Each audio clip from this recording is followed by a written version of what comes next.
The blue and red lights washed over the living room curtains, painting the beige walls in pulses of emergency color, but I did not move from my seat on the sofa. I did not stand up to greet them, nor did I rush to the door to explain myself. I simply folded my hands in my lap, resting them over the manila folder that contained the entirety of my future, and waited for the knock. My mother was standing by the entryway, her hands trembling as she clutched the cordless phone, her face a mask of manufactured hysteria that I had watched her perfect over decades of manipulation. She was telling the dispatcher that I was an intruder, a squatter, a dangerous woman who had broken into her home and refused to leave, her voice pitching higher with every word, seeking the validation of authority to crush me once and for all. She believed that the uniformed men walking up the driveway represented the final solution to her problem, that their presence would instantly legitimize her ownership and erase my existence from the property deed, just as she had tried to erase me from her life whenever I ceased to be useful. I watched her through the reflection in the darkened window, seeing the way she straightened her spine when she heard the heavy boots on the porch, preparing to play the victim, the fragile widow, the mother besieged by an ungrateful child. She did not know that I had invited this moment. She did not know that the police were not the end of my strategy, but the beginning of her dismantling. I had spent the last 18 months preparing for this specific intersection of law and emotion, gathering documents, recording conversations, and securing the legal landscape until there was no ground left for her to stand on. When the knock came, solid and authoritative, I finally stood up, not because I was afraid, but because it was time to execute the final phase of the plan. I walked to the door with the folder in hand, my movements deliberate and slow, ensuring that every step conveyed a sense of ownership that contradicted my mother's frantic narrative. I opened the door before she could reach for the handle, revealing two officers who looked tired, the kind of tired that comes from responding to domestic disputes that they know will never truly be resolved, only paused. My mother immediately stepped forward, launching into her rehearsed speech about trespassing and theft, pointing at me with a shaking finger, demanding that I be removed from the premises immediately. I did not speak. I did not defend myself. I simply waited for her to finish, knowing that her urgency was working against her, that her desperation made her look unstable while my silence made me look competent. When she finally paused for breath, I turned to the officer on the left, the one with the sergeant's stripes, and I handed him the folder. I told him that before they took any statements, they needed to see the property file, the probate court orders, and the recorded deed that sat on the very top of the stack. I told him that I was not the intruder. I told him that I was the sole owner of the estate, and that the woman screaming behind me was the one who was currently residing there without legal consent. The shift in the room was palpable, a sudden drop in atmospheric pressure as the officers realized this was not a standard domestic squabble, but a matter of clear legal title. My mother's face went slack, the color draining out of it as she realized the trap had snapped shut. She had called the police to remove me, but in doing so, she had summoned the witnesses who would formalize her eviction. This was not a moment of anger for me, it was a moment of completion. It was the end of a long, cold winter that had started the day my father died, the day the mask slipped, and the day I realized that love in this family was a currency that could be revoked at any moment. To understand why I felt nothing but a cold, hard satisfaction in that moment, you have to understand the history of the house. It was a colonial in a quiet suburb of Connecticut, the kind of place with white shutters and a manicured lawn that signaled stability to the outside world. My father had bought it 30 years ago, working double shifts as a structural engineer to pay the mortgage, while my mother managed the social optics, hosting dinner parties and ensuring the neighbors thought we were the perfect American family. I grew up believing that the house was a sanctuary, a place where we were safe from the chaos of the world. But sanctuaries are only safe if the people inside them are honest, and my mother had never been honest about anything that mattered. When my father was diagnosed with pancreatic cancer, the dynamic shifted immediately. He was a man of logic and structure, a person who believed in plans and backups, and he spent his final months ensuring that his assets were protected. I was 30 years old then, living in the city, working in forensic accounting, a job that required me to look for discrepancies in financial records and follow the money wherever it led. My father called me home 2 weeks before he died. He was weak, hooked up to machines in the hospice care unit we had set up in the first-floor study, but his mind was sharp. He told me that he had put the house in a trust, with me as the beneficiary, effective upon his death. He told me that my mother was not good with money, that she had debts he hadn't told me about, gambling habits she kept hidden in shoeboxes under the bed, and that he couldn't risk her losing the roof over her head if she managed the estate herself. He asked me to take care of her. He asked me to move in, to manage the finances, to ensure she was comfortable, but he made it explicitly clear that the property belonged to me. I agreed, not because I wanted the house, but because I loved him and I wanted to honor his wishes. I told him I would protect what he built. He held my hand, his grip weak, and he told me that he trusted me more than anyone else in the world. That was the last thing he said to me before he slipped INTO Chinese letter and never woke up. I believed that promise was sacred. I believed that my mother would respect his final wishes, that she would understand that this was about security for all of us. I was naive. I thought that grief would unite us. I thought that loss would make us value what we had left. I was wrong. Grief did not unite us. It revealed us. The funeral was a performance. My mother wore black that was too expensive, cried on cue for the neighbors, and accepted the condolences of people who barely knew her. I stood beside her, holding her arm when she pretended to stumble, playing the role of the supportive daughter. I handled the arrangements with the funeral home, I managed the obituary, I coordinated with the lawyer my father had appointed, a stern man named Mr. Henderson who specialized in estate law.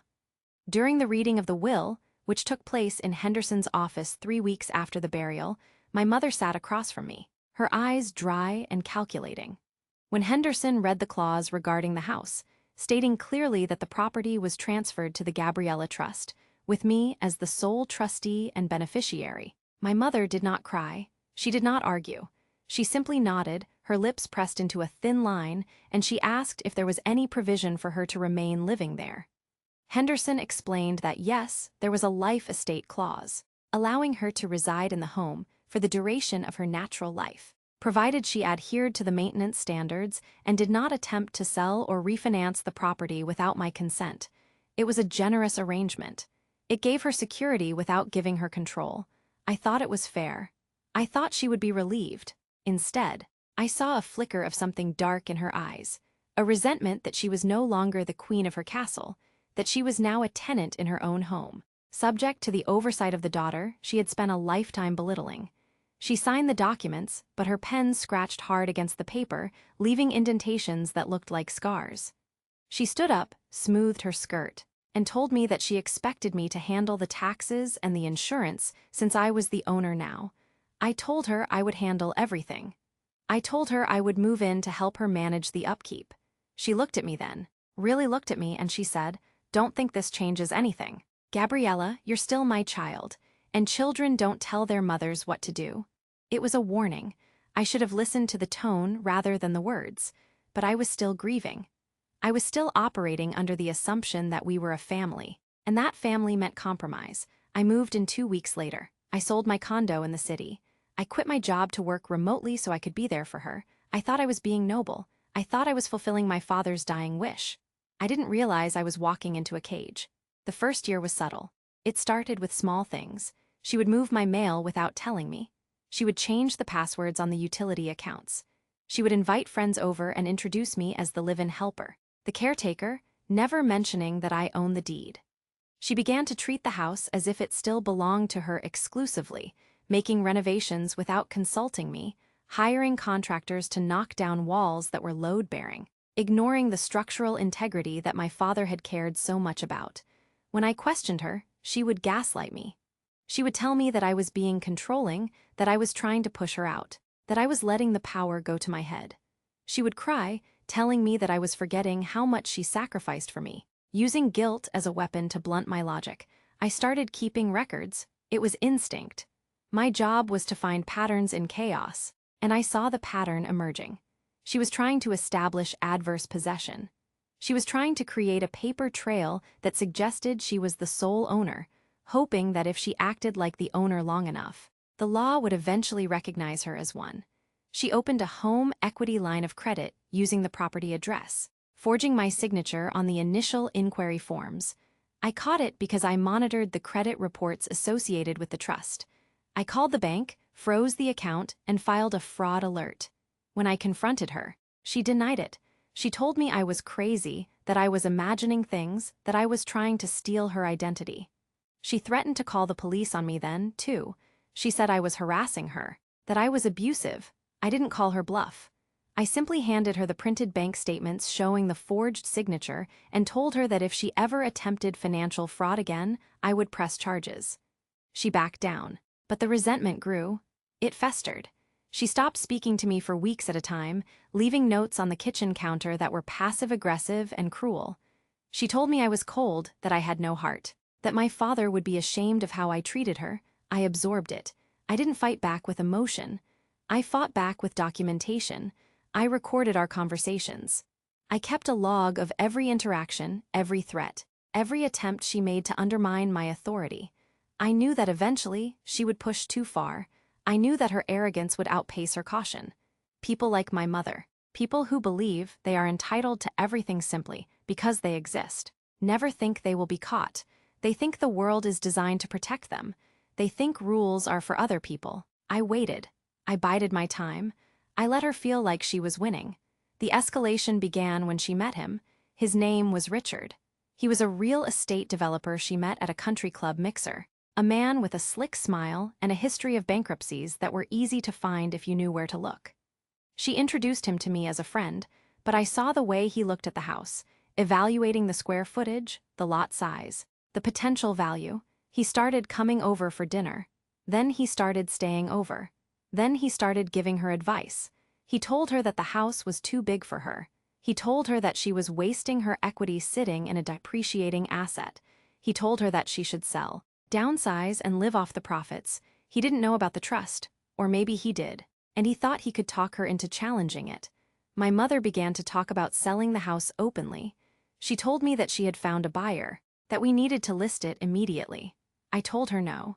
I told her that the trust prohibited the sale without my consent, and that I had no intention of selling. This was my father's home. This was where I grew up. This was the only stability I had left. She screamed at me. She told me I was selfish. She told me I was holding her hostage. Richard stepped in, trying to play the mediator, but his tone was condescending, telling me that I should listen to my elders, that I didn't understand the market. I looked at him, and I asked him if he was aware that he was advising on a property he had no legal standing to discuss. He laughed. He told me that legalities were just details. That family should come first. That was the moment I knew they were planning something. They weren't just talking about selling. They were planning to force me out. They were planning to invalidate the trust. My mother started hiding documents. She changed the locks on the front door while I was at the grocery store. When I came home, my key didn't work. I stood on the porch for an hour, calling her, knocking, waiting. She finally opened the door, wearing a smile that didn't reach her eyes, and told me she was worried about security, that she didn't want strangers coming in. She handed me a new key, but I noticed she didn't give me a copy of the master key. She was locking me out of my own home, one digit at a time. I didn't argue. I went to a locksmith the next day and had the entire system rekeyed, restoring my access. I didn't tell her. I just let her discover that her control was an illusion. She found out when she tried to let Richard in and his key didn't work. She screamed at me again. She told me I was evicting her. I told her I was securing the asset. The tension in the house became physical. You could feel it in the air, a static charge that made the hair on your arms stand up. We stopped eating together. We stopped speaking in the common areas. I retreated to the study, my father's old room, and I worked. I worked on the case, because that's what it was now. It wasn't family anymore. It was a case. I needed leverage. I needed something that would stop them permanently. I started digging into Richard's background. I used my access to financial databases, running his name through civil court records, bankruptcy filings, and lien searches. What I found was interesting. Richard had been sued multiple times for fraud. He had a pattern of targeting widows, convincing them to invest in sham projects, or convincing them to sell their homes so he could take a commission on the sale while steering the funds into accounts he controlled. He was a predator, and my mother was his latest mark. but I needed more than just his history. I needed proof of what they were doing here. I installed cameras in the common areas. I told my mother it was for security. Given the neighborhood had seen some break-ins, she agreed, too distracted by Richard to care about privacy. The cameras captured everything. They captured her signing documents he brought over. They captured them talking about how to get rid of me. I heard her say, on a recording made on a Tuesday night, that she wished I would just disappear, that the house would be worth so much more without me complicating the title. She said she was looking into contesting the will, claiming undue influence, claiming that I had manipulated my father in his final days. She was planning to sue me. She was planning to drag my father's name through the mud to get what she wanted. It hurt, but I didn't let it show. I saved the file, I labeled it, I backed it up to 3 different secure servers. I was building a dossier. I also contacted Mr. Henderson, the estate lawyer. I told him what was happening. I asked him if there was a way to remove her from the property if she violated the terms of the trust. He told me that the life estate clause had conditions. She had to maintain the property. She had not to commit waste. She had not to endanger the value of the asset. If she tried to sell without authorization, or if she engaged in fraud, she could be in violation. He told me that if I could prove she was attempting to defraud the trust, I could petition the court to terminate her life estate. It was a high bar. It required concrete evidence, but I had the recordings. I had the forged documents she had tried to file with the county recorder's office, which I had caught because I had set up alerts on the property address. She had tried to file a quitclaim deed, transferring her interest to Richard. She hadn't succeeded because I had flagged the transaction, but the attempt was there. It was proof of intent. It was proof that she was trying to dispose of assets that didn't belong to her. I had everything I needed, but I didn't act yet. I wanted her to make the final move. I wanted her to call the police. I wanted her to commit to the narrative that I was the intruder, so that when the truth came out, it would be undeniable. I wanted the public record to show exactly who she was. I wanted her to destroy herself with her own hands. So I waited. I let them think they were close. I let Richard talk about contractors coming to assess the value for the sale. I let my mother talk about where we would move. As if the decision was already made, I nodded. I stayed quiet. I let them feel the victory creeping closer. I knew that the more confident they felt, the more careless they would become, and they did. They became reckless. They started showing the house to potential buyers without my permission. They held open houses on weekends when I was supposed to be out, but I wasn't out. I was in the study, watching the feed on my laptop. I watched them walk strangers through my home, lying about the ownership, telling people that the daughter was sick, that she was in a facility, that the mother was the sole decision-maker. I watched them violate the terms of the trust in real time. I recorded it all. I waited for the day they would try to change the locks again, or try to shut off my utilities, or try to physically remove my belongings. I knew it was coming. Richard was impatient. He wanted the commission. He wanted the cash. He pushed my mother to finalize the eviction. He told her that I was squatting, that she had the right as the mother to remove me. He told her the police would side with her. He told her that family law always favors the parent. He was wrong. He was relying on emotion, on the idea that a mother's word carries more weight than a daughter's. He didn't understand that property law is cold. It doesn't care about feelings. It cares about deeds. It cares about signatures. It cares about recorded instruments. And I had the deeds.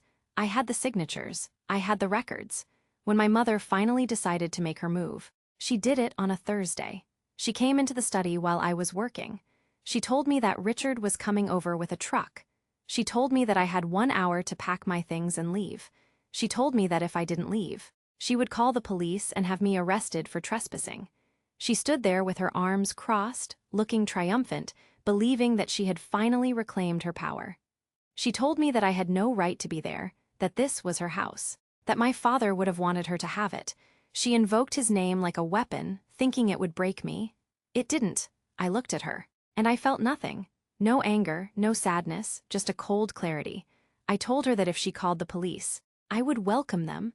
I told her that I had been waiting for this. She laughed. She thought I was bluffing. She thought I was trying to scare her. She picked up the phone and dialed 911. I watched her do it. I didn't stop her. I didn't argue. I simply opened the folder on my desk and took out the documents I had prepared. I walked into the living room and I sat on the sofa. I waited for the lights. When the officers arrived, the scene was exactly as I had envisioned.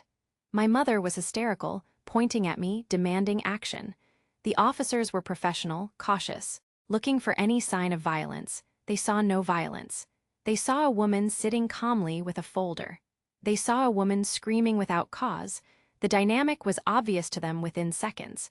Police officers deal with domestic disputes constantly. They know the look of a victim, and they know the look of an aggressor. My mother looked like an aggressor trying to play the victim. I looked like a homeowner defending her rights. When I handed the sergeant the folder, he opened it, he saw the deed, he saw the trust document, he saw the letter from Mr. Henderson confirming my ownership. He saw the copies of the fraud alerts I had filed. He looked at my mother, and his expression changed. It went from neutral to sympathetic, but not for her. For me. He told her that according to the documents, this was not her house to evict anyone from. He told her that if I was the owner, she was the one who was potentially trespassing if I asked her to leave. The color left her face. Richard, who had been standing in the background, trying to look invisible, started to edge toward the door. The officer stopped him. He asked for identification. He asked what his relationship was to the property. Richard stammered. He had no answer. The officer told him that if he was not on the deed, and not on the lease, he had no business being there. He told him to leave. Richard left. He didn't look back. He knew when he was beaten. He knew that the game was up. My mother was left alone in the living room, surrounded by the officers, surrounded by the evidence of her own deception. She started to cry, real tears this time, not the performative ones. She told them that I was her daughter, that I couldn't do this to her. The officer told her that ownership didn't care about lineage. He told her that she needed to contact a lawyer. He told her that if I filed for eviction, she would have to leave. He handed me a card for a domestic violence resource, just in case, but he didn't think I needed it. He thought I was the one who had been abused. In a way. I was, but I had chosen to fight back with the law. I thanked the officers. I walked them to the door. I watched them drive away. Then I turned back to my mother. She was sitting on the floor now, the phone still in her hand. Looking small, she looked up at me and she said, "You planned this." I told her yes. I told her I had planned every second of it. I told her that she had tried to steal my inheritance, that she had tried to destroy my father's legacy, and that she had tried to humiliate me in front of the authorities. I told her that I had let her do it so that there would be no doubt about who was in the wrong. I told her that I was not going to let her live here anymore. I told her that the life estate was terminated due to her attempt to commit fraud against the trust. I told her that Mr. Henderson would be sending her the formal notice in the morning. She asked me where she would go. I told her that was not my problem. I told her that Richard should have taken care of her. I told her that she had chosen him over me, and now she had to live with that choice. I walked past her and went up the stairs. I didn't look back. I went to my room and I locked the door. I sat on the bed and I listened to the silence of the house. It was quiet. For the first time in 2 years, it was quiet. The following weeks were a blur of legal paperwork. Mr. Henderson filed the petition to terminate the life estate. He cited the attempted fraud, the unauthorized attempts to sell, and the harassment. He cited the police report. He cited the recordings. It was an open and shut case. My mother didn't even fight it. She couldn't. She had no money to pay a lawyer, especially since Richard had vanished with whatever small savings she had managed to hide. She moved out 3 weeks later. She went to live with her sister in Florida, a woman she hadn't spoken to in 10 years. I helped her pack, not out of kindness, but out of efficiency. I wanted her out of my space. I wanted her influence removed from the walls. I boxed up her things. I labeled them. I loaded them into a rental truck. I didn't speak to her during the process. There was nothing left to say. Everything that needed to be said had been said in the living room with the police officers watching. When the truck was full, she stood on the driveway and looked at the house. She looked at me and she said, "I hope you're happy." I told her that happiness wasn't the goal. Order was. I told her that I had restored the order my father intended. I told her that justice wasn't about feeling good. It was about consequences. She got in the truck. She drove away. I watched the taillights disappear down the street. Then I went inside and I locked the door. I changed the locks again. Just to be sure, I updated the security system. I deleted the camera feeds, but I kept the backups. I kept everything. You never know when you might need to protect yourself again. I walked through the house. Room by room, I touched the walls, I opened the windows. I let the air circulate. It smelled like dust and old memories, but it also smelled like freedom. I went into the study. I sat in my father's chair. I opened the drawer and I took out the photo of him that he kept on his desk. I looked at his face. He looked serious, like he always did. Like he was always thinking about load-bearing walls and structural integrity. I whispered to him. I told him I had kept the promise. I told him the house was safe. I told him I had protected it. I put the photo back. I closed the drawer. In the months that followed, the house became what it was supposed to be. It was no longer a battlefield. It was a home. I started working again, taking on new cases, using the same skills I had used to save my own life to help others protect their assets. I found that I was good at it. I found that there were many people like me, people who had been betrayed by their families, people who had been manipulated by those who were supposed to love them. They needed someone who understood the law, someone who understood the strategy, someone who wasn't afraid to be cold when kindness wouldn't work. I became that person. I didn't seek revenge for the sake of pain. I sought revenge for the sake of truth. I sought to correct the record. My mother tried to contact me a few times from Florida. She sent letters. She sent emails. She told me she was sorry. She told me she was sick. She told me she missed me. I didn't respond. I didn't open the letters after the first one. I knew what they would say. They would say whatever was necessary to try to regain access, to try to get money, to try to pull me back into the orbit of her chaos. I wasn't going back. I had built a perimeter around my life, and I was the only one who held the key. Some people might call me cruel.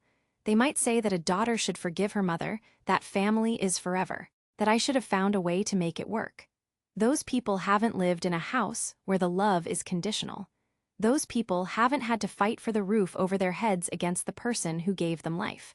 They don't understand that sometimes the only way to save yourself is to cut off the limb that is gangrenous. They don't understand that forgiveness without consequences is just permission to do it again. I didn't want permission. I wanted peace. I wanted stability. I wanted to know that when I locked the door at night, I was safe. I wanted to know that my father's work was not in vain. I wanted to know that I was not a victim. I am not a victim. I am a survivor. I am an owner. I am the architect of my own security. The neighbors noticed the change. They noticed that the shouting stopped. They noticed that the strange men stopped coming to the house. They noticed that the lawn was kept properly, that the paint was refreshed, that the garden was tended with care. They started waving again. They started inviting me to block parties. I went sometimes. I was polite. I was friendly, but I kept my distance. I didn't share my story. I didn't tell them about the police, or the lawyers, or the mother who tried to sell me out. I just smiled and nodded and talked about the weather. They thought I was just a quiet woman who lived alone in a big house. They didn't know what it took to keep it. They didn't know the cost of the silence. But that was okay. They didn't need to know.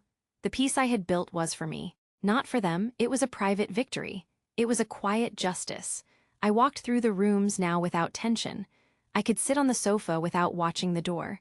I could sleep without one ear open for the sound of footsteps. The house was mine, not because I wanted it, but because I had earned it. I had earned it through patience.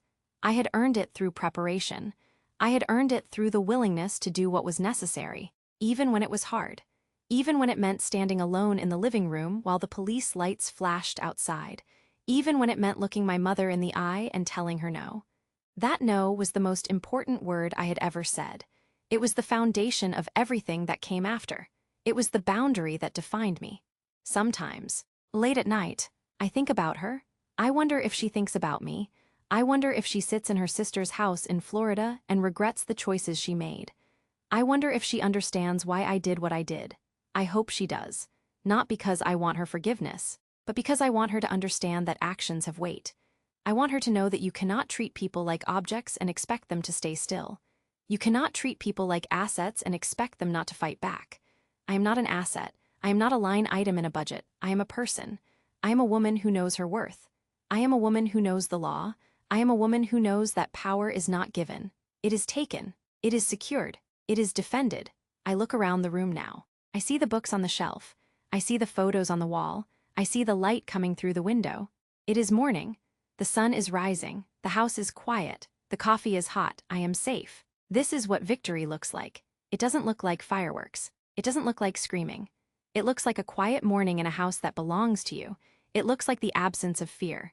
It looks like the knowledge that no one can take this away from you because you have built the walls strong enough to hold them out. I take a sip of the coffee. I feel the warmth. I feel the stability. I feel the control. This is my life. I built it. I own it. And I will not apologize for protecting it. There is a lesson in this for anyone who finds themselves in a similar position. Do not let them tell you that you are being difficult. Do not let them tell you that you are being cold. Do not let them tell you that family comes before fairness. Sometimes, fairness is the only thing that keeps the family from destroying you. Gather your evidence. Know your rights. Document everything. Do not react emotionally. React strategically. Let them make the mistake. Let them walk into the trap.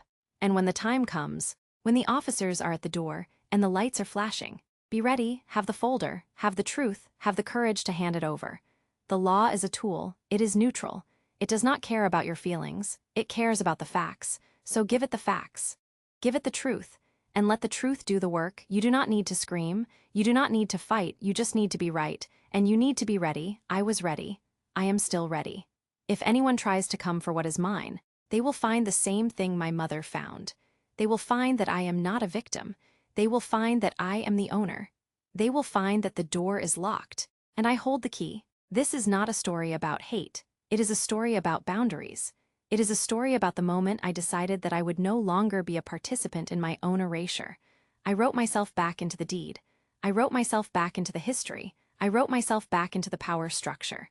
And I did it legally. I did it cleanly. I did it without looking back. That is the only way to win. You have to be willing to walk away from the people who want to keep you small. You have to be willing to stand alone if that's what it takes to stand tall. I stood tall. I stand tall still. The house is quiet. The lights are off. The file is closed. But I am open. I am open to a life that is mine. I am open to a future that is secure. I am open to the peace that comes from knowing that you cannot be moved. I am Gabriella. I am 32 years old. And I am home. The memory of that night, with the police officers and the folder, stays with me. But it doesn't haunt me. It serves me. It reminds me of what I am capable of. It reminds me that I can face the worst kind of betrayal and come out the other side with everything intact. It reminds me that I am stronger than the people who tried to break me. My mother thought she was breaking me. She thought she was teaching me a lesson about respect. She thought she was showing me who was in charge. But she was teaching me a different lesson. She was teaching me that I could not rely on anyone but myself. She was teaching me that love without respect is just manipulation. She was teaching me that I had to be my own protector. And I learned. I learned well. I took that lesson and I built a fortress with it. I took that pain and I forged armor from it. Now, when I walk down the street, I walk with my head up. When I speak with certainty. When I make a decision, I stand by it. I do not second-guess myself. I do not apologize for my success. I do not shrink to make others feel comfortable. I take up the space I am owed. I occupy the room. I own the ground I stand on, literally and figuratively. This is the revenge that matters. It isn't about making them suffer. It's about making sure you thrive. It's about ensuring that their attempt to diminish you becomes the fuel that launches you higher. They wanted me to be small. They wanted me to be dependent. They wanted me to be grateful for scraps. Instead, I took the whole table. I took the house. I took the future. And I did it without breaking a single law. I did it without raising my voice. I did it with a folder and a plan. That is the power of intelligence. That is the power of preparation. That is the power of knowing exactly who you are and what you deserve. I often think about the other women who might be listening to this, who might be in a similar situation. Maybe it's a husband who is hiding assets. Maybe it's a partner who is threatening to kick you out. Maybe it's a parent who is using inheritance as a leash. I want you to know that you have options. You have rights. You have power. But you have to claim it. You have to be willing to do the work. You have to be willing to be the cold, calculated person they accuse you of being. Let them call you cold. Let them call you ruthless.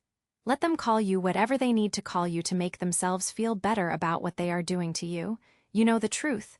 You know what you are protecting. You know what you are fighting for.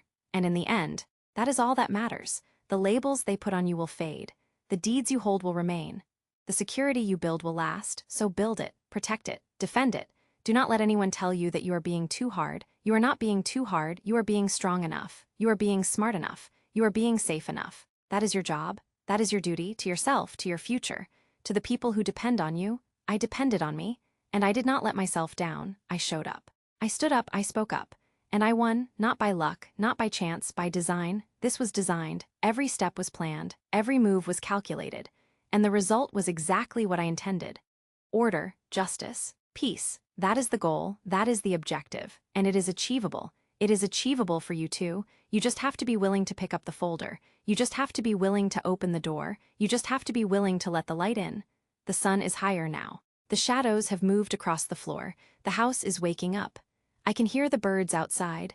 I can hear the traffic on the main road. Life is going on. It is normal. It is ordinary. And that is exactly what I wanted. I didn't want drama. I didn't want chaos. I wanted normalcy.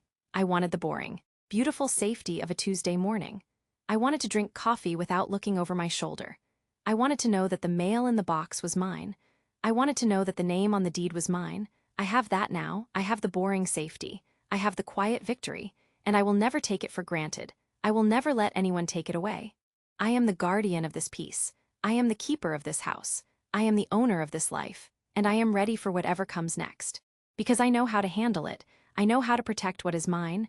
I know how to win. The story is over. The case is closed.